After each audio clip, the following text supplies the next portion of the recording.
Welcome to my YouTube channel. நம்ம இந்த வீடியோவில் என்ன பார்க்குறதுக்கு முன்னாடி நம்ம சேனலை சப்ஸ்கிரைப் பண்ணிவிட்டு அந்த பெல் ஐக்கனை கிளிக் பண்ணுங்கள். அப்படின்னா தான் நம்ம போடுற வீடியோ வந்துகிட்டே இருக்கும், நீங்கள் பார்த்து என்ஜாய் பண்ணிகிட்டே இருக்கலாம். இப்போ நம்ம இந்த வீடியோவில் குஜராத் ஜெயின்ஸ் உமன்ஸும் மும்பை இந்தியன்ஸ் உமன்ஸும் 18 பிப்ரவரி 7:30 பிசிஏ ஸ்டேடியத்தில் வதரோவில் மேட்ச் ஸ்டார்ட் ஆச்சு. இந்த மேட்ச்சில் என்ன தான் நடந்தது, யார் தான் வின் பண்ண போகிறா அப்படின்னு சொல்லி நம்ம இந்த வீடியோவில் நம்ம போட போகிறோம். இதில் என்னென்னா, வழக்கம் போல் டாஸை ஸ்டார்ட் பண்ணிட்டாங்க.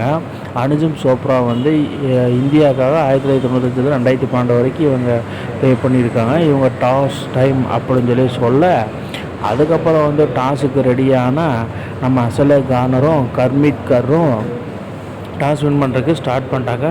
டாஸை வின் பண்ணும்போது யாருக்கு என்ன ஃபீல் இருக்க போகுது அப்படின்னு சொல்லி பார்க்கலாம். ஏன்னா யார் டாஸை வின் பண்ணாலுமே போதும், உடனே பவுலிங் ஃபஸ்ட் அப்படின்னு சொன்னால் வழக்கம் போல் கர்மீத் கர் தான் டாஸை வின் பண்ணியிருக்கிறாங்க. மும்பை இந்தியன்ஸ் உமன்ஸோட கேப்டனு கர்மீத் கர் டாஸை வின் பண்ணிவிட்டு, நாங்கள் நல்ல ஒரு கம்பேக் கொடுப்போம். ஃபஸ்ட்டு மேட்ச் எதிர்பாராத தோல்வி, அதாவது அன்எக்ஸ்பெக்டட் மெமரிஸ். ஸோ இந்த மேட்ச் நாங்கள் வேறு மாதிரி பர்ஃபார்மன்ஸ் பண்ணுவோம். ஸோ நாங்கள் பவுல் ஃபஸ்ட் பண்ணுறோம் அப்படின்னு சொல்ல, அதுக்கப்புறம் அசலே கார்னரும் கர்மீத் கரும் களத்தில் சந்திப்போம் அப்படின்னு சொல்லி 2 பேர் சொல்லிவிட்டு ஸ்டார்ட் பண்ணிட்டாங்க. நம்ம ஃபஸ்ட் இன்னிங்ஸை ஆட ஆரம்பித்த நம்ம குஜராத் ஜெயின்ஸு ஸ்டார்டிங்கிலே சொதப்பல், யாருமே பர்ஃபார்மன்ஸ் பண்ணவே இல்லை. பண்ணாதனால என்னமோ தெரில, மும்பை இந்தியன்ஸு வேறு மாதிரி விக்கெட்டு மேலே விக்கெட் எடுத்துக்கிட்டே இருக்கிறாங்க. சும்மா விக்கெட் எடுத்துக்கிட்டே இருக்கிறாங்க, வர்றாங்க விக்கெட் எடுக்கிறாங்க. அதாவது எந்த பவுலர் வீசினாலுமே போது விக்கெட்டு தான். அதில் ஸ்பெஷலி அந்த சுமல் இஸ்மாயில் வீசின பாலில் யாருனாலும் அடிக்கவே முடியல. அவங்க என்ன மென்ஸ் டீமுக்கு விளாட்றாங்களா இல்லை உமன்ஸ் டீமுக்கு விளையாடுறாங்கன்னே தெரியல. அந்த மாதிரி ஒரு போய் இன்ஸ்விங்கு அவுட் ஸ்விங்கு வேறு மாதிரி அந்த அக்ரெசிவாக பாருங்கள்.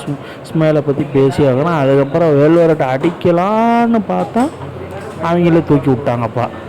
என்னதே பண்ணுறதுன்னு தெரில. வேல்வரட்டு கடந்த ஒரு 3 மேட்சாக ஃபார்ம் அவுட்டு. அதுக்கப்புறம் ஹேலி மேத்யூஸு சும்மாவே சொல்ல வேணாம், வெஸ்ட் இண்டீஸோட கேப்டன் இவங்க வேறு மாதிரி பர்ஃபார்மன்ஸ் பண்ணுவாங்க. ஆனால் இவங்களும் சொல்லவே வேணாம்ப்பா. ஸ்பின்னில் ஒரு 3 விக்கெட்டை போட்டாங்க. இப்போ டப்புன்னு போடுறாங்க. இப்போ 3 விக்கெட்டை போட்ட அந்த செலிப்ரேஷனை பாருங்கள். இவங்களோட ஆல்ரவுண்டு பர்ஃபார்மன்ஸுன்னே சொல்லலாம். அந்த மாதிரி ஒரு பர்ஃபார்மன்ஸு. விக்கெட்டு ஸ்பின்னை சொல்லட்டி போடுறாங்கப்பா, சொல்லட்டி போடுறாங்க. யாருமே அடிக்காத பட்சத்தில் நம்ம கர்லின் டியாலன் மட்டும் தனியாக ஆடிட்டு இருந்த சமயத்தில் பிரியா மிஸ்ரா கொஞ்சம் பார்ட்னர்ஷிப் கொடுக்கலாம் அப்படின்னு சொல்லி நினைக்கும்போது பிரியா மிஸ்ரானால் ஒன்றுமே பண்ண முடியல. ஹர்லிடோன் டியால் மட்டும்தான் ஒரு 30-32 ரன் அடித்தாங்கப்பா. வேறு யாருமே அதில் பர்ஃபார்மன்ஸ் பண்ணவே இல்லை. என்னதான் நம்மளுக்கு சோதனை அப்படின்னு சொல்லி அசலே கார்னரோட மைண்ட் வாய்ஸு இப்படியே போயிட்டு இருந்தால் நம்ம பாயிண்ட் ஷேப்பில் வெளியே தான் போகணும். கொஞ்சம் நட்டாலி சிவியர் வேறு ஒரு 2 விக்கெட்டை போட்டு தள்ளதுனால எல்லாமே மும்பை இந்தியன்ஸோட இன்டென்ட்டே வேறு மாதிரி அக்ரெசிவ் தான். 1/2 விக்கெட் போட்டால் செலிப்ரேஷன்லாம் வேறு மாதிரி இருக்குது. இப்படியே போயிட்டு இருந்தால் அஸ்லே கார்னர் அவ்வளோதான். அஸ்லே கார்னர் அவங்க தான் அடிப்பான்னு சொல்லி பார்த்தா அவங்க தான் அடிக்கவே இல்லை. ஸோ கேப்டன்சி நாக்கு கடந்த 2 மேட்சாக அண்ணா அஸ்லே கார்னர் இந்த மேட்ச் எதுவுமே பண்ண முடியல. ஸோ மும்பை இந்தியன்ஸ் விக்கெட்டை எடுத்துகிட்டு வேறு லெவலில் என்ஜாய் பண்ண ஆரம்பிச்சிட்டாங்க. அந்த கூட்டணியை பாருங்கள், அதாவது எம்ஐ ப்ளூனால அதாவது 1 மேன் ஃபேமிலியை இங்கே ப்ரூவ் பண்ணியிருக்கிறாங்க. இப்படியே ப்ரூவ் பண்ணிட்டு கப்பு இவங்க கையில் தான் இருக்குதுன்னு நினைக்கிறேன்.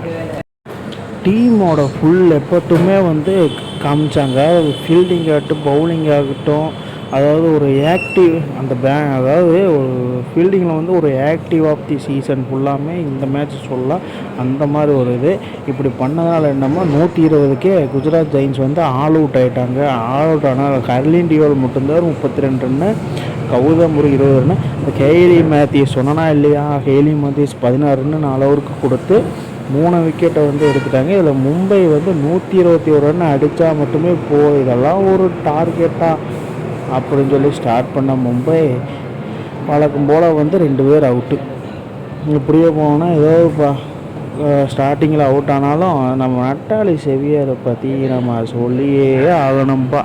நட்டாலி செவியர் வந்து இங்கிலாந்து ஒரு ஆல்ரவுண்டர் பர்ஃபார்மர். அதையே வந்து இங்கே மும்பை இந்தியன்ஸுக்கும் வந்து பண்ணுறாங்க.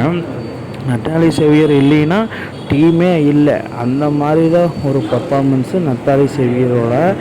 அப்புறம் வந்து இப்படியே ஆடிக்கிட்டே இருந்தால் என்னடா பண்ணுறது அப்படின்னு சொல்லி டப்புன்னு ஒரு விக்கெட் பிரியா மிஸ்ரா உள்ளே கொண்டு வந்து டக்குன்னு ஒரு விக்கெட் எடுத்துட்டாங்க நம்ம ஆஸ்டிகே பாட்டியாவை. ஆஸ்டிகே பாட்டியா வந்து ஒரு மேட்ச் அடிப்போம், 9 மேட்ச் அடிக்க மாட்டா.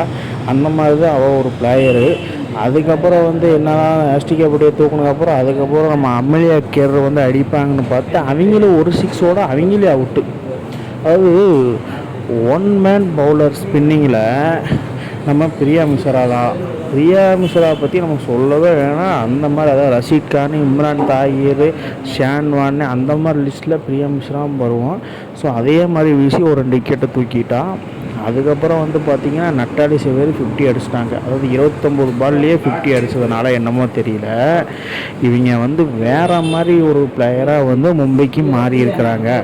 ஸோ இப்படியே வந்து அடிச்சுட்டே இருந்தாங்கன்னா high leading run scorer this season 2025 Natalie Sciver Brunt தான் இருப்பாங்கன்னு நினைக்கிறேன். ஏன்னா எல்லா மேட்ச் அடிக்கிறாங்கப்பா. அதாவது ஆல்ரவுண்ட் பர்ஃபார்மன்ஸும் எதாவது விக்கெட்டும் சரி பேட்டிங்கும் சரி அந்த மாதிரி ஆல்ரவுண்ட் பர்ஃபார்மன்ஸ் பண்ணதுனால என்னமோ தெரில, வேறு மாதிரி வந்து பர்ஃபார்மன்ஸ் பண்ணதில் கடைசியில் வந்து சஞ்சனா ஒரு ஹிட்டிங் எபிலிட்டி, அதாவது டேராடோட்டின் வீசின பாலில் ஒரு 4 அடித்து டீமை வின் பண்ண வச்சுட்டா சஞ்சனா.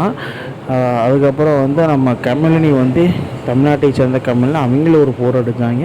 இப்படி அடித்ததுனால டீம் வந்து வின் ஆகிடுச்சு. ஹர்மிட் அப்பாடா பாயிண்ட்ஸ் டேபிளில் நம்மளுக்கு ஒரு 2 பாயிண்ட்டு கிடச்சிருச்சு அப்படின்னு சொல்லி நம்ம ஹர்மன் பெட்காருக்கு ஒரே ஒரு ஆனந்தமாக இருக்கும். ஏன்னா லாஸ்ட் மேட்ச் வந்து அன்எக்ஸ்பெக்டடு தோல்வி.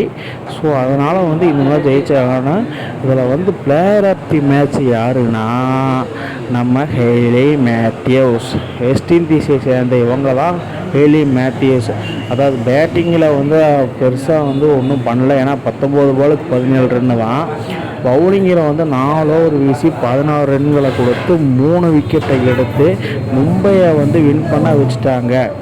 இதில் வந்து ஹெய்லி மேத்யூஸ் தான் பிளேயர் ஆஃப் தி மேட்ச்சுக்கு தகுந்தவங்க அப்படின்னு சொல்லி அவங்களுக்கு அந்த இது கொடுத்துருக்குறாங்க. அதுக்கப்புறம் curve super striker of the match அந்த அவார்டு யாருக்கு போகுதோ நம்ம நட்டாலி செவியர் ப்ரூனுக்கு தான் போகும். அந்த மாதிரி பர்ஃபார்மன்ஸ். அதுக்கப்புறம் பிரியா மிஸ்ருக்கு வந்து மிஸ்ராவுக்கு வந்து பார்த்திங்கன்னா நம்ம 6 ஆஃப் தி மேட்ச். ஏன்னா ஒரு 6 ஒன்று போட்டாங்க டப்புன்னு, அதுக்காக 6 ஆஃப் தி மேட்ச்னு சொல்லி பிரியா மிஸ்ராவுக்கு இந்த அவார்டை கொடுத்துருக்காங்க. அதுக்கப்புறம் வந்து எமிலி கேர், அதாவது active catches of the match அப்படின்னாலே நம்ம அம்லிக்கர் தான். அந்த மாதிரி ஒரு கேட்சை ஒன்று தான் பிடிச்சாங்க. நம்ம இந்த வீடியோ வந்து நல்லா வந்து சொல்லியிருக்கிறோம். ஸோ இதே மாதிரி நம்ம அடுத்தடுத்து வரும் வீடியோவில் நம்ம ஐபிஎல்லை பற்றி சொல்லிகிட்டே, WPL பற்றி நம்ம சொல்லிகிட்டே இருப்போம், ஐபிஎல்லை பற்றி சொல்லுவோம். இந்த வீடியோ அடுத்த வந்து 6th மேட்ச்சில் வந்து யார் வின் பண்ணுவான், இந்த மேட்ச் எப்படி இருந்தது அப்படின்னு சொல்லி நீங்கள் கமெண்ட் பாக்ஸில் இந்த மாதிரி இன்ட்ரெஸ்டிங் கிரிக்கெட் வீடியோவை தெரிஞ்சுக்க நம்ம சேனலை சப்ஸ்கிரைப் பண்ணுங்கள், லைக் அண்ட் கமெண்ட் பண்ணுங்கள். மேலும் மேலும் உங்களுக்கு வீடியோ வந்துகிட்டே இருக்கும்.